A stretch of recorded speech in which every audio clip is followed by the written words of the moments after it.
It's time to step into the Coming Out Lounge, a cool, safe space to be true to your sexual self. With your host, Rick Clemens. Rick has helped hundreds of people come out of the closet, and now each week he's bringing you cool insights for loving and accepting yourself, boosting your self-confidence, and living a guilt-free, purpose-filled life on the other side of the closet doors. Cuddle up with yourself and get ready for heartwarming coming out stories, ideas for living authentically, and tips for being fully self-expressed. Now here's your host, Coming Out Coach Rick. Hello, Closet Busters. It's time once again to go out there and step out, step up, and step into living your powerful truth. And today we're going to explore some powerful truths of love and tolerance and kind of being that LGBTQ thing that we all are, but we're going to come at it from a little bit different place today, because what I know is, first of all, you don't have to be LGBTQ to love or to tolerate. However, it seems for those of us that are LGBTQ, the truth is we sure get bigger doses of needing to be loved and tolerated than we sign up for most of the time. And oftentimes that happens before we come out of the closet, after, and for the rest of our lives once we're out of the closet. But sometimes those closets aren't just the closets of coming out sexually. Sometimes we get stuck in these closets because of the work that we do, and we get stuff going on, and we tuck away some of the things we really, really love to do. And then one day we wake up and go, it's time to get back to doing some things that I really love outside of work. And that's what my guest and I are going to talk about today, is a little bit of coming back out of our closets, stepping into our creativity, finding some places to breathe and release into our modern life by doing the things we're really called to do. Today we're going to explore creativity. We're going to talk about some work-life balance stuff and parenthood, and the crazy, crazy, crazy world of being an author. And to help me kind of sort through this is my friend Hans Hirschi, and I'd love to welcome him to the podcast. Welcome, Hans. Good morning, Rick, and thank you for having me. Absolutely. So I'm going to tell the listeners, this is kind of ironic, that we met probably 4 or 5 years ago. And we haven't really chatted much since, except through, the lovely world of Facebook. We comment on each other's stuff. And then, ironically, out of the blue, my producer of the show says, I'm wondering if you'd like to interview this guy by the name of Hans Hirschi. He's an author. I'm like, I know exactly who he is. And so that's what brought us together today. So I'm really excited. Yes, again. Yeah. And so I think when we met, your little boy was probably, what, 1.5 years, 2 years old at the most? No, he was just 3 months old. Okay, I couldn't remember how old he was. 13, yeah. Yeah. So it's been... Small. And now, as you said before we came on there, he's growing up. He's past 3 foot tall, doing the thing that those kids seem to do. They grow up, and then suddenly we have new little monsters on our hands. That's awesome. So, well, let's dive right in. You have been writing a lot of books. When did you start diving back into really being an author again? I know you've been doing a lot of corporate work, but something kind of twisted for you over the last few years, didn't it?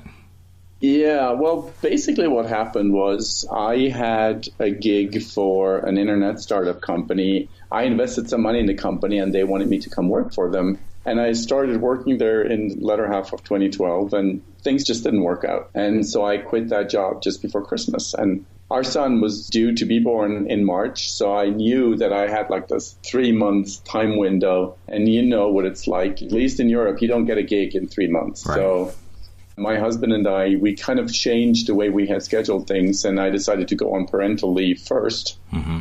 We are very lucky to live in Sweden, where parents get a full year stay home with their kids. And so I decided to stay home for the first 6 months, but still I had this hole, between January 1st and March 21st when our son was born, where I didn't really know what to do. And, we did some soul searching. We talked about our dreams and what we always wanted to do. And I said, you know what? I've always wanted to go back to writing fiction. Mm-hmm. I had always written as a kid, never really amounted to anything. I was never able to finish anything. Mm-hmm. It's like you start a novel and you start writing, or a story or whatever. And then you have, shiny object, and you dash away and do something else as a kid. And then as an adult, I wrote 2 nonfiction books and one kind of a poetry collection in my young, angsty years, lots of unfulfilled love and misery. But that was back in 1991. So between then and 2013, I hadn't written really anything serious. And so I just sat down and started writing. And within 2 weeks, I had my first book. Wow. And then I wrote the second one shortly after that, almost as quickly. And I even began writing the first couple of chapters on the third book before we had to go to India to pick up our son. And when I came back from India, I basically worked on getting those first 2 novels published. Right. You know what it's like. I remember you releasing a book last year. And so there's a lot of work with the editing. It's a lot of work. Yeah. It's a lot of work. Yeah. And one of the things we did back in 2013 was come out to Los Angeles for some publicity work. And that's where we met. Yep, so exactly. son was just 3 months old. And and I've been doing it ever since. I just couldn't stop. You know, I love this story, Hans, because it shows, you know, sometimes we do take these beautiful hiatuses in life and then we come back and then the thing that we have always wanted to do seems to show up and be the thing that becomes part of our life in a bigger way. And it's definitely, for you, it's definitely become that. I can see that by all the books. I think we were talking before we went on the air, you're up to 12, 13, 14 books at this point. Yeah. It's just amazing. Yeah. So I'm curious, as you have done this, it sounds like it's given you the opportunity to really be more in your son's life and really be that parent that gets to have a big impact on kind of being that quote-unquote stay-at-home parent, so to speak. Is that true for you? Yeah. Since my husband is now the pretty much sole breadwinner, you know, authors don't make a lot of money in this day and age. Yeah. I'm also lucky to have an amazing parent, my father, who helps me out a lot, or us. I've been pretty much working at home for the past 3 years. Now, we're lucky. Once our 2 kids turn 1, they're eligible for school, daycare, and which has really allowed me to focus on my writing, because it would be really, really difficult to focus on your writing when you have someone that running around your feet all the time. Yeah. So when Sasha goes to daycare in the morning, I was able to sit down and write or do everything else that is associated with being an author. I think we mustn't kid ourselves. 80% of being an author is just like any other day job. There's administration work. There's, the editing, the proofing, the marketing, the PR. Yeah. Why me sitting here? Now, I'm enjoying it, but, it's part of the work of doing marketing and PR. Absolutely. And it takes a lot of time. And I think people often forget that, there is a tremendous amount of work involved in this, not just the creative piece is work too. And people think, authors, they just like wake up and the words flow. No, that's not necessarily what happens. I wish it was that easy. It doesn't happen that way. But most of what you started writing has always had some kind of a gay flair to the context of the work, correct? Yes. My first novel was kind of like my autobiographical work, which I guess a lot of us need to get out of the way in order to be able to continue work more freely. Right. And my books tend to focus on things like parenting, relationships, not necessarily in the way romance novels do. I mean, how do people get together? But I'm more interested in what happens when a couple has an established relationship. How do they form families? How do they overcome difficulties? That sort of thing. So that's always been, and kids has always been an important part of my writing. Sure. So I know in Living the Rainbow, you did explore a lot of, the gay family dialogue. And as you were writing that book, were there any huge surprises that came up as you were exploring that? Anything that you're like, oh, wow, I didn't expect that or I didn't see that? Well, there's aspects in each. I mean, Living the Rainbow is a collection of my first 3 novels, and every one of those books is very, very different. That's the first one, Family Ties, like I said, is my autobiography, sort of, fictionalized way. Jonathan's Hope is more of a fairy tale. One of the questions I was exploring there was a big age gap in a relationship. Yep. And that is something that I've been not struggling with, but it's been on my mind given the fact that my husband's 12 years younger than I am. That is something, and I think it's interesting because when you're young and when you fall in love and you start out on your life together, that's not necessarily concern. But what happens when the older one in the couple reaches, the retirement age, you know? And, by the time my husband reaches his retirement age, I'll be 79 years old. And we don't know what happens then, in terms of health, in terms of, whatever. But it's certainly something that's on my mind. And that was something I explored in that book, which gave it a very interesting ending. Yes. The Opera House, the third book, was about losing a child. And the reason I wrote the book at the time I did was because Sasha was very, very young. And as you know, sudden infant death syndrome is a bit of a concern for a lot of young parents. Yep. I was just wondering, how would I react? And you always do that. That's one of the fun things we authors get to do. We get to think about and contemplate the problems of the world through our characters, through our stories. And what happens is Raphael, the main character in the book, he loses his son to leukemia and loses himself to the grief subsequently. He completely loses it and becomes a homeless man. And he meets a homeless kid, a gay boy who's also, and I remember you and I talking about this a long, long time ago. We shared this passion for trying to help homeless LGBT kids. Yep. And that's something that I've returned to later on in The Fallen Angels. And it's also one of the topics that I write about again in the last novel that's coming out this year, Jonathan's Legacy, where we kind of go back to the roots and talk about, the plights of young LGBT kids who suffer homelessness. So I know for me, when I write, there's always some personal piece or some story that I've either encountered someone that causes a lot of times, or something I've heard. That comes out in the words that I write. So a lot of the thread that I'm hearing is each of these books has something personal in it of you. It's a piece of ourselves that we give to this. So where is the homeless youth for the LGBT youth coming from for you? Is it just an observation? Is it some personal experience you've had? I had actually forgotten about it, and I'm not trying to portray myself as a homeless person. I've had enough other shit in my life, but right. I was actually a homeless person for about 10 hours in my life, which goes way, way back to the 1980s. I was an exchange student in Arizona, and my first host family, they threw me out on the streets when they found out I was gay. Wow.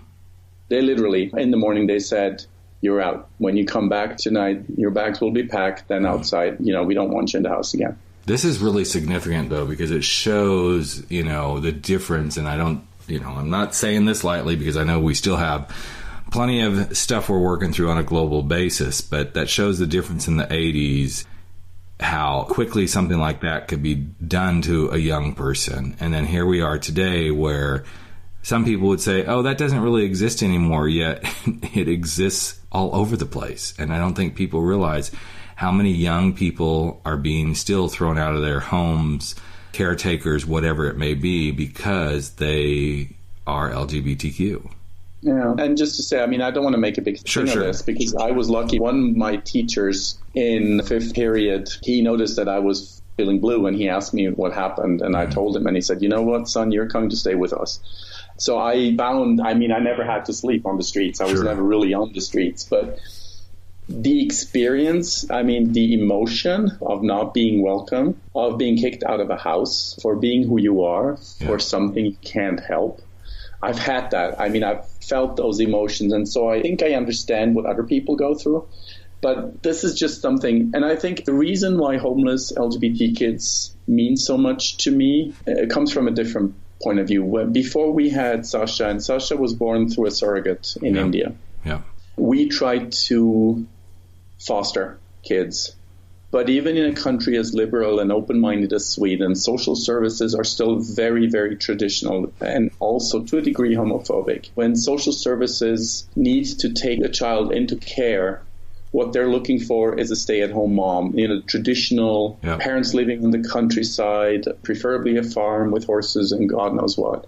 They don't even consider a gay couple living in a city, even though we live very rurally on an island with no traffic. We live in paradise, but they don't consider us. And we were approved as foster parents and everything, but we never got that phone call. And in the end, we just gave up. I think we actually did get one phone call. And when the mother of that son realized her son was to be fostered by a gay couple, she refused. Wow. And even though she doesn't have the legal right to refuse, or, she doesn't have a veto right on the foster couple's The problem is that social services just simply feel there's not going to be an air of cooperation between the biological parents and the foster parents. And if that air of cooperation isn't present, they won't press the issue. So they just simply look for someone else. Right. Even though they felt that for very specific reasons, that boy would have been perfect for us, or we would have been the perfect foster parents for him. You know, this is where I get really frustrated because, and you know, here in the U.S., we finally just recently, it passed that gay couples could adopt in all 50 states. Mm-hmm. But what frustrates me is, and you and I had this conversation years ago, but I want to put it out here to the listeners again, is, you know, it's amazing to me that we have to have a license to drive a car. We have to have licenses to carry arms, all this stuff. But there's no license to be a parent, you know, and so many of these kids just deserve so much more. And when I look at the loving gay couples, and I know you guys went through this, through the surrogacy process and everything, this isn't cheap. This isn't easy. This isn't the easiest way to bring a child into the world. And it's emotionally draining. It's financially draining. And it always bothers me, you know, and I'm lucky because, as most of my listeners know, and as you know, I'm a biological father to my daughters. So I had the easy route. You know, I was married, well, somewhat, quote, easy route, you know, came out late in life, so to speak. So that's a whole nother, you know, everybody knows that story. But it's not easy to go these routes of trying to bring a child into the world, which to me speaks mountains about how much dedication a couple has when they go through this kind of work to bring a child into the world, whether it's being foster parents, whether it's adopting, whether it's surrogacy. And I just don't understand why people just can't see the beauty and the love of this, because the kids are going to be okay. The kids are going to be fine. Yeah, absolutely. And I think that's where I came from. I mean, it's so difficult for us to become parents as gay men. Yep. You know, I mean, again, you know, somewhat easier for lesbian couples. Yeah. With insemination and sperm donation, it's a lot easier. But for us, you know, without the necessary oven, it's really, really difficult. When the system doesn't help you, when the state doesn't help you, it becomes really frustrating. And then you read about these kids who are tossed out on the street simply because they're not living up to what their parents were hoping them to be. And I've heard so many stories. I mean, you know, we couldn't adopt because Sweden does not have any agreement with any other countries that allows gay couples to adopt. And we, for reasons that go above me, but the social services legislation in Sweden is such that we have literally no domestic adoptions, which is very different to the UK or the US. Right. And so the only path open for us, because in the beginning we really did not want to go down the surrogacy road because we felt there's enough kids in the world. We don't need to create more. Let's just help society bring up the ones that are already here. Right. But when that door was closed to us, and we, just like so many other people, had this burning desire to be parents, you know, and then we were really lucky. Like you said, we had the financial means to do this, and it cost a fortune. Yeah. We're lucky, but still, I mean, we're still hoping. We're going to do a new attempt this fall. Yeah. With fostering and see if we can get anywhere, but it's not easy. Yeah, it's not easy, but hopefully, you know, now that you are established, quote unquote, as parents, if that's the decision that they have to look at is, oh, okay, well, they're already parents, which is complete bullshit if that's the way to look at it, you know, but maybe that will help. I know it's been very frustrating. In fact, actually, as you were speaking, it reminded me that right after we met, I was in Provincetown, Massachusetts on a family holiday and went into one of the art galleries there and was talking to an artist there, a gay guy, single gay guy, and he saw our girls, and, you know, at that time the girls were younger. He kind of teared up, and I'm like, okay, well, that's kind of interesting. He goes, you know, all I've ever wanted to do was be a father. You know, as a single gay man, it's been a real challenge. He goes, but I'm really looking forward to it, because he had just got approved for an adoption, which for a single gay man is a huge mountain to have climbed through, you know, and it just breaks my heart when, you know, I hear these stories. And then on the flip side, when I see kids out on the street or know of kids out on the street, I know at one point in time when I was more involved with the homeless youth shelter that I used to work with, the statistic was about between 65 to 70% of the kids out on the streets identified as LGBTQ. That's a huge amount of kids to be out on the street. So let's talk about your latest book. I know you've got a new one out called Schwartz. So let's talk about, you know, where that one came about, what kind of work it is. I know it's a lot of short stories, but I'd love to have you share that with the listeners. Thank you. Well, Schwartz is a collection of short stories, some very, very short, a couple or almost novella length. And the oldest one is from 1990, believe it or not. It's a Christmas story. And the newest one I only wrote a few months back. Some of them, it's really interesting because what I wanted to do is, in all my novels, I write about gay men and their families and their family creations, and particularly with the Jonathan trilogy, it's become this family saga, multi-generational, which begins with two guys celebrating Christmas all by themselves. And it ends up 3 books later with this huge family, 70 years down the road, with almost 40 people, which was really something I've always wanted to do because, again, a part of my writership is proving that we can establish families and look what can come when 2 gay men or 2 women have kids and grandkids and great-grandkids. And it was really fun. But what I also wanted to do is I wanted to really write about trans people. And there's one story in here called Alex, which shows just 2, and I think this is really important, or actually 3 characters that are trans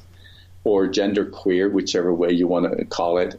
One is a woman, and she is post-op, so she's an MTF, trans person. And then there's 2 genderqueer people. One of them she adopts, basically. So she begins to foster him. But what the story is all about is really to demonstrate that kind of like how focus on the humanity of the LGBT spectrum, not focus so much on our sexual identity, but more on the individual fates of those people, what they do, when you get a little glimpse. And I think what the short story allows me is to really just dive in on a certain day. You follow these people for a little bit. You see something that's happening, and hopefully it'll ask you some questions. There's a story about a Navajo woman who works in Vegas who's raped and decides to keep her child against her own early will, and we get to follow her for a little bit. And it's not about the fact that she's Navajo. It's not about the fact that she's lesbian. It's not about the fact that she's single, but it's just you see this mother and how she struggles and fights for her kid, which I think is really beautiful. But obviously I had to make her a human being, and so I just happened to choose something I knew.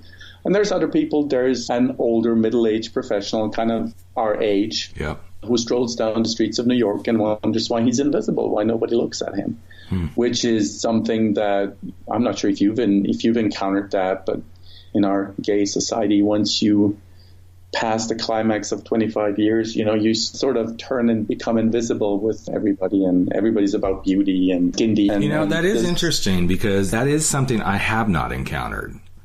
I don't know whether it's because I'm in a relationship, even though we're in an open relationship. But what I've noticed is I get hit up by younger guys many times, not just from the okay, let's go hook up, which is something that, that's a great ego boost. But what I am starting to get hit up more and more by is younger guys who are like, I want a mentor. I want someone to guide me through this, which I take, and maybe it's because of the work I do. I think that's part of it because, all my social media profiles and everything, it's very evident that I'm a coach, I'm a speaker, I'm an author, all this stuff.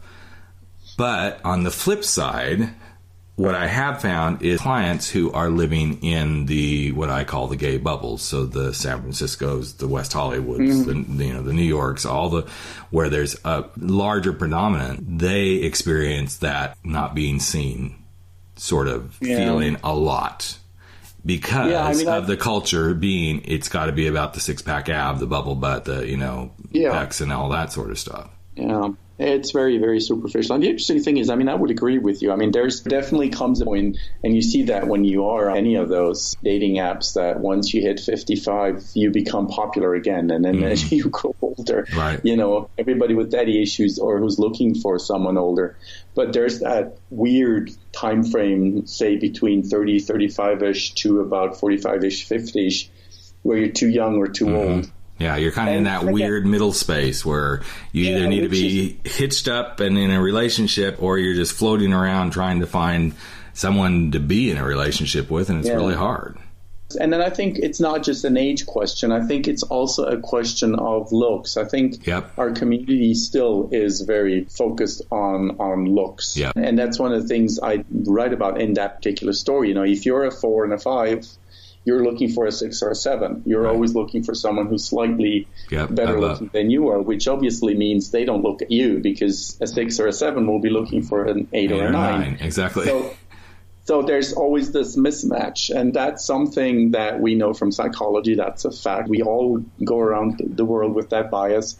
In our community, you know, combined with the age and combined with this extreme focus on looks and exercise, there's a lot of guys out there. I can honestly say I have no idea what it's like for the ladies, but for the men out there, it can be really tough for some of us. It's very devastating. Trust me. I have several friends and a few clients that are just beautiful men. I mean, and I'm not talking just because I think they're beautiful. They're the kind of guys that definitely turn heads, and they still don't think they're good enough.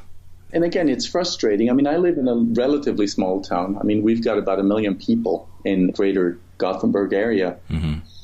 But when you live in a really rural area, you know, 5, 10,000, 15,000 people, and you go on Grindr or whatever, you know, Tinder, and there's like nobody, it must be really difficult, because you may not have, you know, straight people, they meet at work. Straight people meet at Walmart. They meet at, you know, Trader Joe's. They meet everywhere. Right. At the bar. For us, that's still not always a possibility, you know, unless you live in one of those bubbles, you know, where there's a lot of gay life.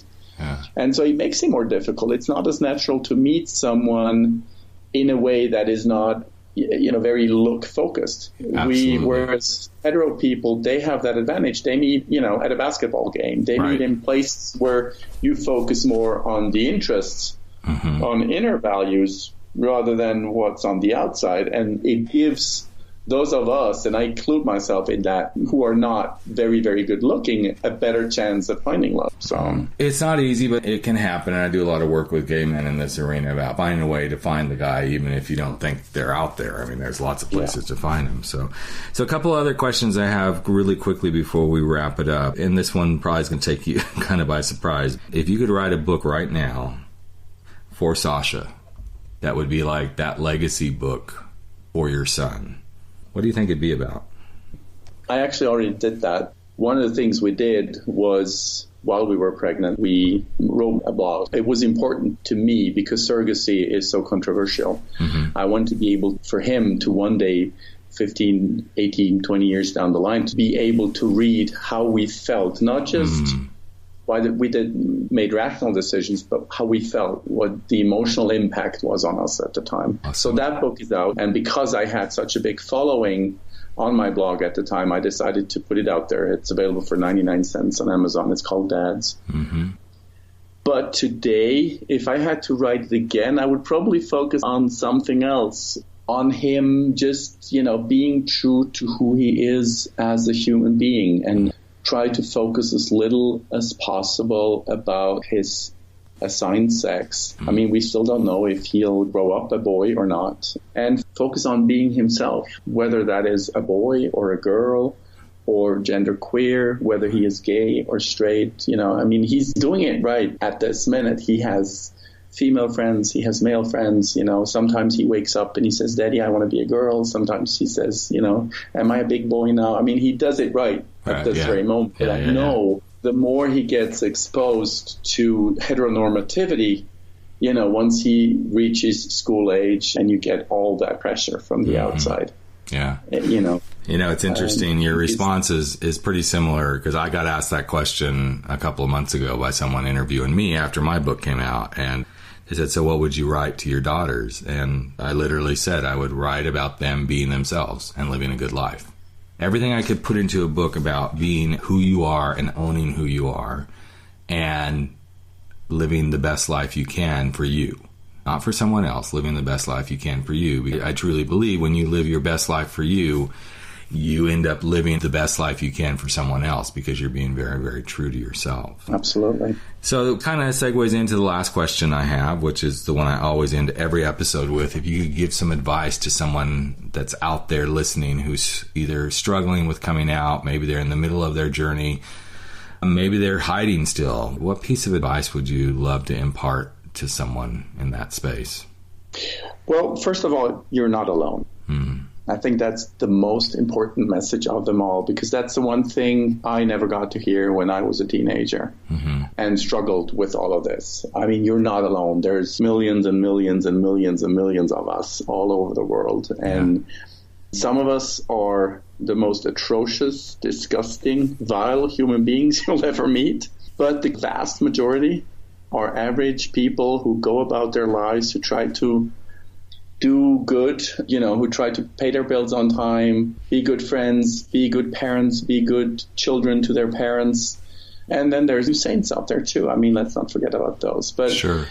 You're not alone. Nobody's alone. And, I know you do this a lot, but if anybody ever wants to reach out to me and ask me a question, I'd be more than happy to listen. Oh, that's awesome. So you guys just heard that. Hans would do that. We're going to have every way possible to contact Hans on the show page when this releases. That's a great offer, man. That's just a beautiful offer for you to give to. I would have been, and I'm not sure what it was like for you, but I remember in this little town with 2,500 people in the middle of the Alps, and literally realizing I was one of two gays in the village, and the other one was a high school teacher that everybody warned me about. Everybody say, don't go near him, don't go near him, because AKA he was the pedophile, which he's not. I mean, he's gay, he's not a pedophile. But, growing up like that, being so lonely, not having anybody to talk to, no library to go to, no internet, no nothing.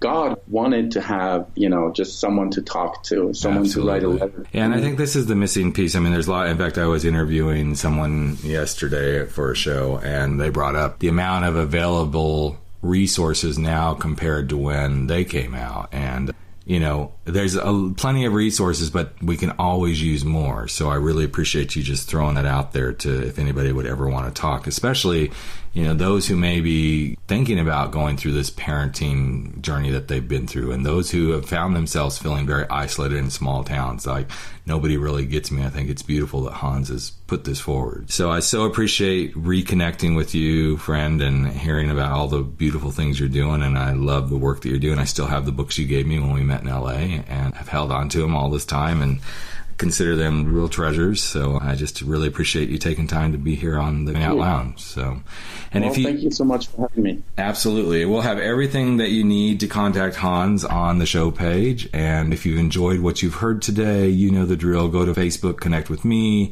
connect with Hans on his Facebook and Twitter pages that we'll have available. And also, keep sharing. Just keep sharing the Coming Out Lounge, whatever that means. Maybe you tell a friend, maybe you send someone a link, maybe you suggest someone subscribe. Keep it going, because the more we share, the more people we reach, and the more we change the world. And with that, we're going to wrap it up for this week and say, don't ever stop stepping out, stepping up, and stepping into living your powerful truth. I'm Rick Clemens, the Coming Out Coach, and this is the Coming Out Lounge, and we'll catch you in just a few more days. Take care. Hey, Closet Dwellers and Coming Out Lounge listeners. I wanted to invite you to check something out. For all the years that I've been a Coming Out Coach, one thing I've learned is sometimes people come to do the work with me and they only need a little bit of help to get over something very particular and very important to them. It could be reconciling their religion and sexuality. Maybe it's learning how to have the difficult conversations where they say, I'm gay. Possibly it could be, oh my God, I'm out of the closet, but now how do I do this same-sex dating and mating sort of thing? Well, what I can tell you is throughout the years, there are common things that show up over and over and over again. And what I've heard most from my clients and listeners of the podcast is, I want a way to work with you just on these particular subjects. Yay, I am so excited because I've taken the action and I've made this possible. So how do you find out about these particular programs? You go to thecomingoutcoach.com, or if you're on the show page right now listening to the podcast or have just listened to the podcast, over to the right-hand side of the podcast description, everything is an icon that says one-on-one coaching sessions. Click on that button. You'll be taken to a page that describes each of the different 9 sessions I'm offering. They are one-on-one sessions that we can do via phone, Skype, or even FaceTime. They're very action-oriented. We go right to the topic that you want to talk about. And each of these sessions also includes a copy of my book, Frankly, My Dear, I'm Gay. So what more could you ask for? You get me for 90 minutes devoted to you, plus my book. So go check it out. See if there's something that could help you as you step out, step up, and step in to living your powerful truth. Take care. I'm Rick Clemens, the Coming Out Coach. I look forward to working with you. You've just experienced the Coming Out Lounge. Go online to www.comingoutlounge.com to learn more and tune in again next week for more stories and tips for being true to yourself.